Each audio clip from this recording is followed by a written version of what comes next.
Hello friends and welcome to new roots. आज आपण second shading फेजचा पेशंटसोबत आहे. पेशंटनी डिसेंबरमध्ये प्रोसिजर केलेलं आपल्याकडे. 4 महिने झाले सरांना प्रोसिजर करून. आज त्याचं सेकंड सेशन ऑफ PRP आहे. 1 session of PRP is already done. प्रत्येक पेशंटचं क्वेश्चन असतं की रिझल्ट नंतरचे तर टेस्टिमोनियल, रिझल्ट नंतरचे तर फोटो सगळेच दाखवतात, but during the process shedding phase संपल्याच्या नंतर पेशंटचा रिझल्ट कसा दिसतो. आय वॉन्ट टू टेल, प्रत्येक पेशंट हा वेगळा असतो. प्रत्येक पेशंटचा ग्रोथ सायकल कुणाचा थोडा फास्ट असतं, कुणाचा थोडा स्लो असतो. Ideally first 3 month shedding phase असतं, ज्याच्यामध्ये रूटमधून हेअर येतात. जे फॉलिकल्स असतात ते ऑब्व्हियसली इंटॅक्ट होऊन जातात, 3 मंथ्समध्ये स्टेबलाइज होऊन जातात, सेटल होऊन जातात. जे वरचे हेअर शाफ्ट असतात ते वॉश करून गळून जातात.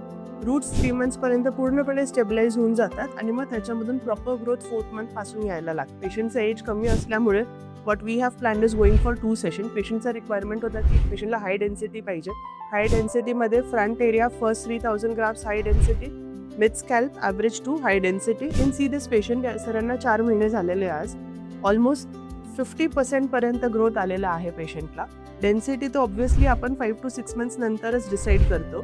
4th मंथमध्ये जे 20 to 30% ग्रोथ यायला हवी होती त्यांना ऑलमोस्ट 50% ग्रोथ आलेला आहे.